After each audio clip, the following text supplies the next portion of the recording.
महाराष्ट्राला या बजेटमधून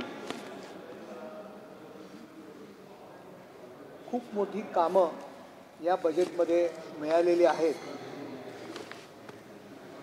हा मुळात फक्त महाराष्ट्राचा अर्थसंकल्प नव्हता।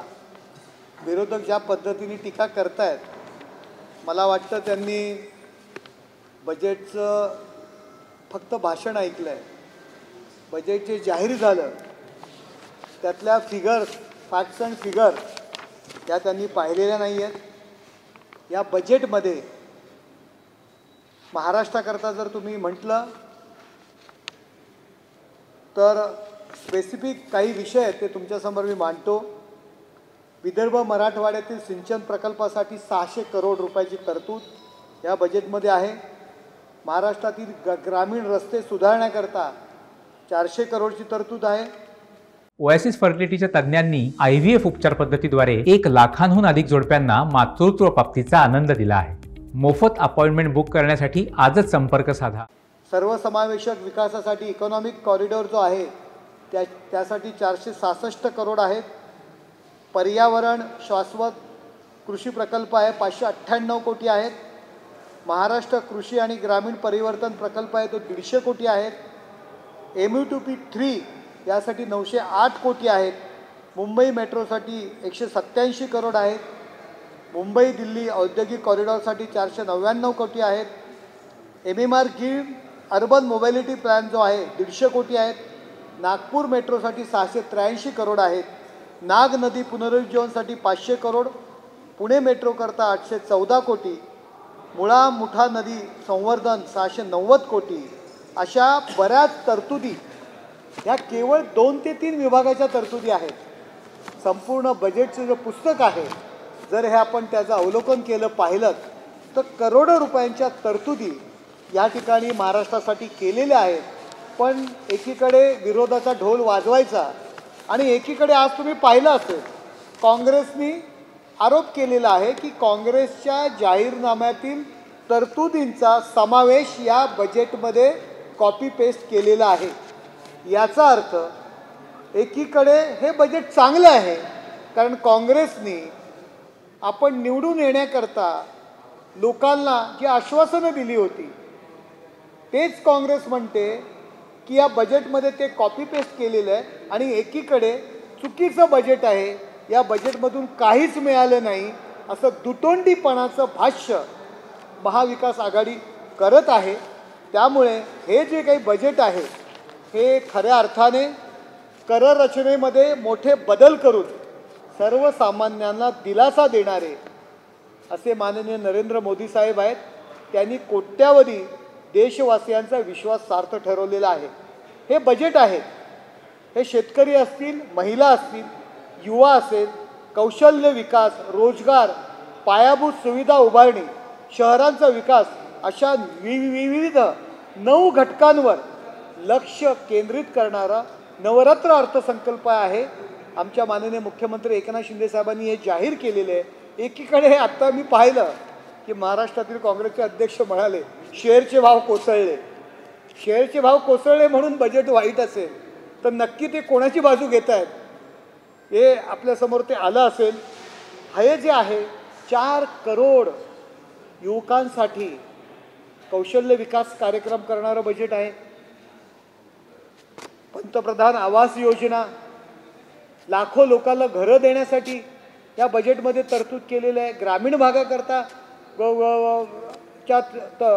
शहरी ज्या ग्रामीण भागात राहणाऱ्या लोकांना घरं देण्याकरता यामध्ये तरतूद आहे। मग ह्या ज्या काही तरतुदी आहेत याचा फायदा महाराष्ट्रातील लोकांना होणारच आहे ना। केवळ टीका करणं हा एकमेव उद्योग या सर्व विरोधकांकडे राहिलेला आहे। आणि हे सर्व करत असताना या 10 वर्षामध्ये सुद्धा नरेंद्र मोदी साहेबांनी काय काय दिलं महाराष्ट्राला याची सुद्धा उजळणी करणं गरजेचं आहे। खऱ्या अर्थाने जो महाराष्ट्राचा विकास आहे तो नरेंद्र मोदी साहेब यांच्यामुळे झालेला। आणि यापूर्वी मनमोहन सिंग सुद्धा या ठिकाणी आपले पंतप्रधान होते, मुंबईचं शांघाय करू बोललेले। त्यांनी मुंबईचा सांगली जरी करण्याचा जरी प्रयत्न केला असता तरी या काँग्रेसवाल्यांचं आपण स्वागत करायला पाहिजे होतं। आत्तापर्यंत नरेंद्र मोदी साहेबांनी या महाराष्ट्राला 10,05,000 कोटींचा निधी दिलेला आहे. महाराष्ट्रातील रस्त्यांसाठी 75,000 कोटींचा निधी दिलेला आहे. रेल्वेसाठी 2,10,000 कोटींचा निधी दिलेला आहे. मुंबई अहमदाबाद बुलेट ट्रेनसाठी स्वतंत्रपणे 1,00,000 करोड रुपये हा निधी 10,00,000 कोटी व्यतिरिक्त हा निधी आहे. एअरपोर्टच्या विकासासाठी 4,04,000 कोटी रुपये दिलेले आहेत. 6 पदरी अटल सेतूसाठी निधी दिलेला आहे. पालखी मार्गाकरता 11,000 करोड रुपयाचा निधी दिलेला आहे. रेल्वेच्या 5,800 किलोमीटरचे 34 नवीन प्रकल्प मागील 10 वर्षात सुरू झालेले आहेत. राज्यातील 9 एअरपोर्टच्या विकासाकरता 561 करोड रुपये देण्यात आले. मत्स्यपालनासाठी केंद्राने 2,600 करोड रुपये दिले. 1,80,000 मच्छीमारांसाठी मोठी केंद्र सुरू झाली. साखर कारखान्यांचा 10,000 कोटींचा कर प्रश्न जो होता तो पंतप्रधान नरेंद्र मोदी साहेबांनी अवघ्या 1.5 मिनिटात स्वाक्षरी करून सोडवलेला आहे. याशिवाय राज्यात महायुती सरकारने महाराष्ट्रात समृद्धी महामार्ग असेल, मुंबई कोस्टल रोड असेल, अटल सेतू असेल, मुंबई नागपूर पुण्यातील मेट्रो, जलयुक्त शिवार, कृष्णा भीमा स्थिरीकरण, टेंबू म्हैसाळ प्रकल्प, शहरांचं सुधारीकरण, शहरांचा विकास या सर्व गोष्टी आहेत त्या केंद्राच्या मदतीनेच झालेल्या आहेत. त्यामुळे केवळ टीका करणं, ज्याला कावीळ झालेली असते त्याला सगळ्या गोष्टी पिवळ्याच दिसतात, अशा पद्धतीने महाविकास आघाडी या अर्थसंकल्पावरती टीका करत आहे. साहेब, टीका करण्याचे एक कारण काँग्रेसचं म्हणणं असं आहे, नितीश कुमार यांनी मागणी केली, चंद्रबाबू नायडू यांनी मागणी केली आणि त्यांना भरीव निधी या अर्थसंकल्पातून देण्याचं पाहायला मिळालं. शिंदे साहेबांनी देखील मागणी केली असती, अजित पवार यांनी देखील मागणी केली असती तर महाराष्ट्राला देखील मोठा निधी मिळाला असता. महाराष्ट्राने मागणी न केल्यामुळं याच्यामध्ये भरीव तरतूद नाही आहे. आंध्र प्रदेशला मोठ्या प्रमाणात निधी देतो. मुळात काँग्रेस नेते आणि महाविकास आघाडीचे नेते आहेत त्यांचा मनातला कोतेपणा, हा मनाचा कोतेपणा हा दिसून आलेला आहे. आंध्र प्रदेश आणि बिहारची जी काही तुलना या महाराष्ट्राशी करतायत ते फार चुकीचं आहे. आंध्र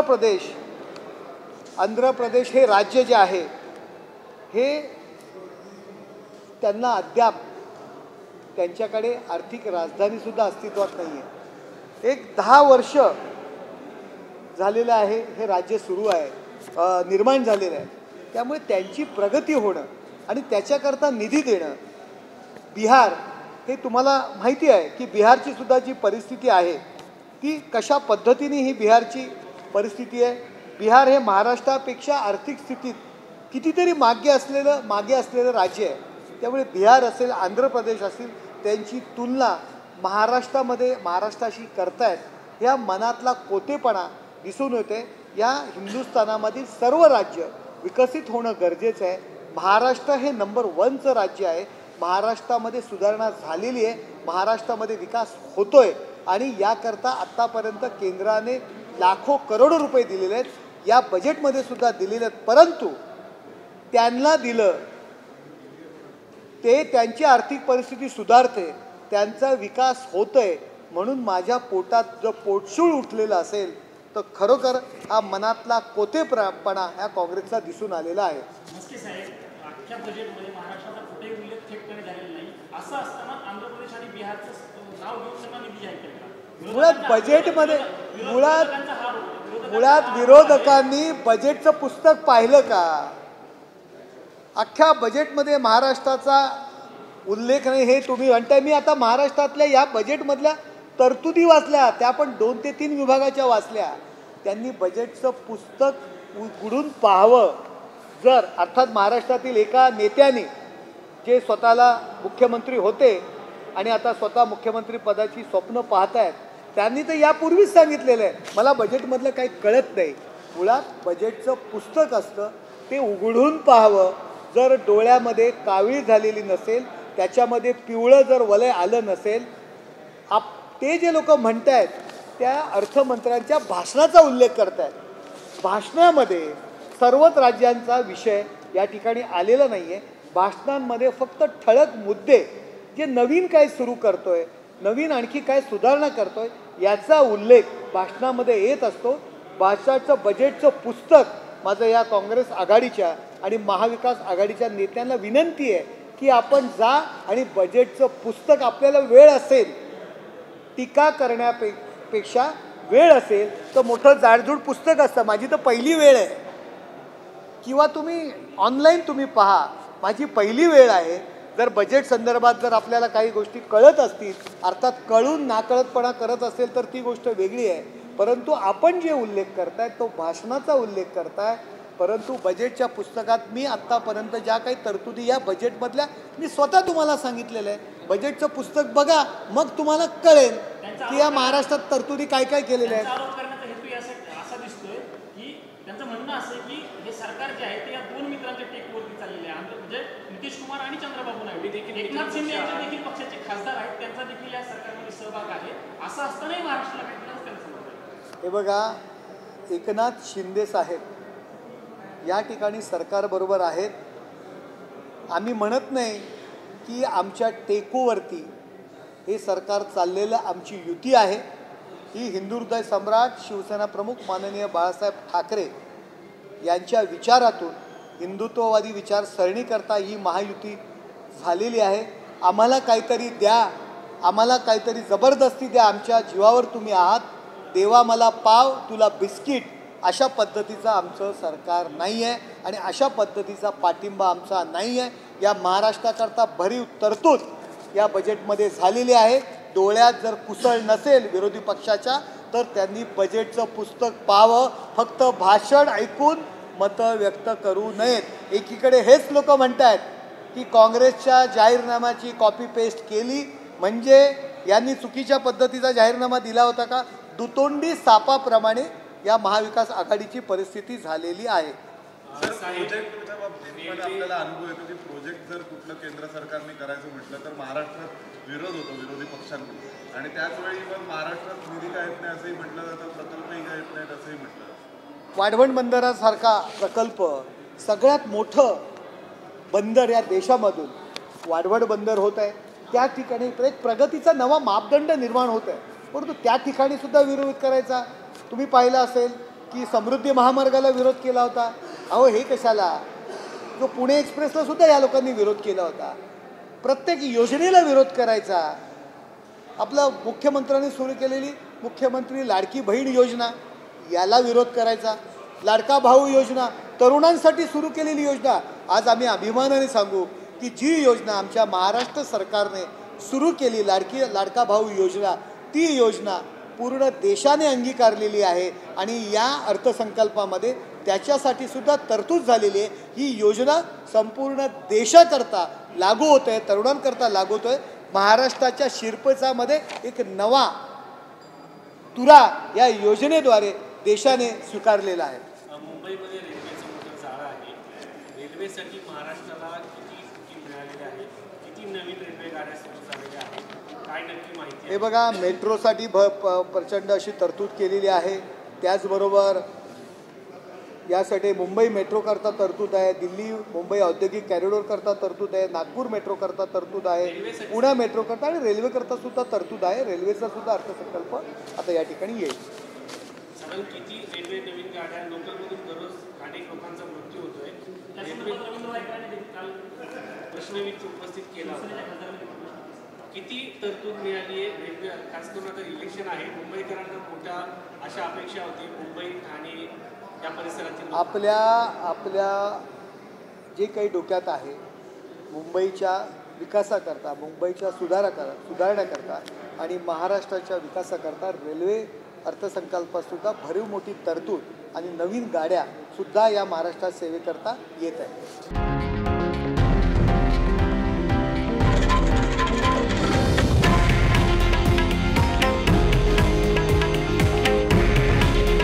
हे आहे देशातील नंबर 1 न्यूज नेटवर्क आणि आपण पाहत आहात TV9 मराठी. काळजी तुमची, हित महाराष्ट्राचं.